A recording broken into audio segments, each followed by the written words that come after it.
nama saya Muhammad Lalu, jurusan Ekonomi Syariah semester 6 di Institut Para Hikmah Indonesia. Baik, saya akan menjelaskan sedikit tentang pasar uang dan pasar modal dalam perspektif ekonomi Islam. Pasar uang dan pasar modal, istilah al-sarf yang berarti jual beli valuta asing, dapat ditemukan dalam beberapa kamus. Adnani mendefinisikan al-sarf dengan tukar menukar uang. Dalam kamus Al-Mutin fil Luqa disebutkan bahwa al-sarf berarti menjual uang dengan uang lainnya, yang dalam istilah Inggris adalah money changer. At-Nabhani mendefinisikan al-sarf dengan pemersuatan harga dengan harta lain dalam bentuk emas, perak yang sejenis, dengan saling menyamakan antara emas yang satu dengan emas yang lain, atau antara perak yang satu dengan perak yang lain, atau berbeda sejenisnya. Semisal emas dan perak dengan menyamakan atau melebihkan antara jenis yang satu dengan jenis yang lain. Dapat ditarik suatu kesimpulan bahwa al-sarf merupakan suatu perjanjian jual beli suatu valuta dengan valuta lain, transaksi jual beli mata uang yang sejenis seperti rupiah dengan rupiah maupun yang tidak sejenis seperti rupiah dengan dolar atau sebaliknya.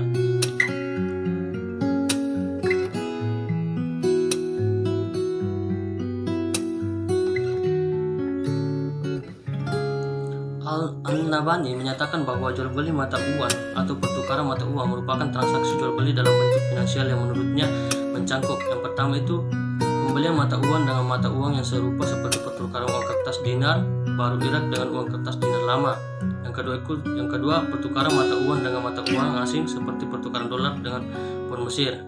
Yang ketiga pembelian barang dengan uang tertentu serta pembelian mata uang tersebut dengan mata uang asing seperti pesawat dengan dolar serta pertukaran dolar dengan dinar Irak dalam suatu kesepakatan.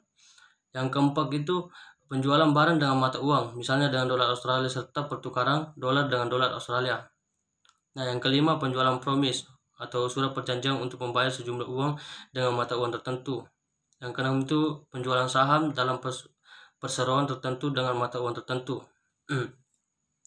Perbedaan antara al-sarf dengan perdagangan uang atau jual beli uang terletak pada hukumnya yang diterapkan pada al-sarf. Walaupun al-sarf itu merupakan salah satu variasi dari jual beli, akan tetapi tidak dihukumi dengan konsep jual beli secara umum, karena dalam konsep jual beli boleh ditangguhkan, sedangkan dalam variasi jual beli mata uang dengan mata uang lainnya memakai hukum khusus yang tidak terdapat dalam bai al-mutlaq jual beli barang dengan uang atau dalam bai al-muqayyad jual beli barang dengan barang, yaitu dengan time settlementnya. Artinya dalam akal al-sarf ini harus dilakukan secara tunai, tidak boleh ditangguhkan. Nah, adapun pihak-pihak yang terlibat dalam pasar modal adalah emiten. Yang pertama itu emiten, yang kedua adalah perantara emisi, yang ketiga badan pelaksana pasar modal, yang keempat adalah bursa efek, yang kelima perantara pedagang efek yang diperdagangkan dalam bursa hanya boleh ditransaksikan melalui perantara, yaitu mekalar, broker, dan komisioner. Yang keenam itu investor. Nah, perbedaan pasar modal syariah dengan konvensional, ada dua hal utama dalam pasar modal syariah, yaitu indeks Islam dan pasar modal syariah itu sendiri. Indeks Islam menunjukkan pergerakan harga saham dari emiten yang dikategorikan sesuai syariah, sedangkan pasar modal syariah merupakan institusi pasar modal sebagai lazimnya yang diterapkan berdasar prinsip-prinsip syariah.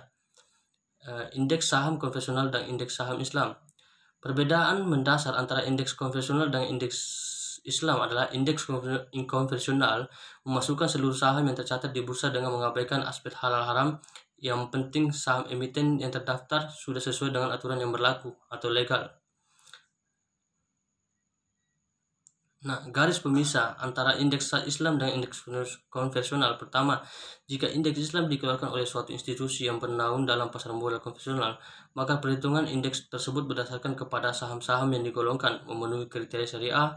Sedangkan indeks konvensional memasukkan semua saham yang terdaftar dalam bursa efek tersebut. Kedua, jika indeks Islam dikeluarkan oleh institusi pasar modal syariah, maka indeks tersebut didasarkan pada seluruh saham yang terdaftar di dalam pasar modal syariah yang sebelumnya sudah diseleksi oleh pengelola. Nah, instrumen dalam pasar modal konvensional, instrumen yang diperdagangkan adalah surat-surat berharga seperti saham, obligasi, dan instrumen turunannya. Instrumen yang diperdagangkan dalam pasar modal syariah adalah reksadana. Nah, reksadana syariah merupakan sarana investasi campuran yang menggabungkan saham dan obligasi syariah dalam satu produk yang dikelola oleh manajer investasi. Manajer investasi menawarkan reksadana syariah kepada para investor yang berminat, sementara dana yang diperoleh dari investor tersebut dikelola oleh manajer investasi untuk ditanamkan dalam saham atau obligasi syariah yang dinilai menguntungkan.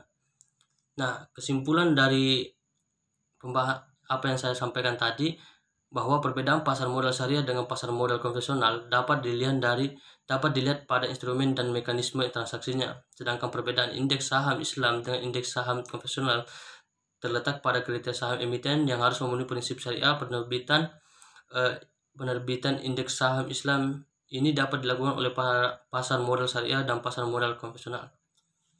Mungkin hanya itu yang bisa saya jelaskan. Terima kasih. Assalamualaikum warahmatullahi wabarakatuh.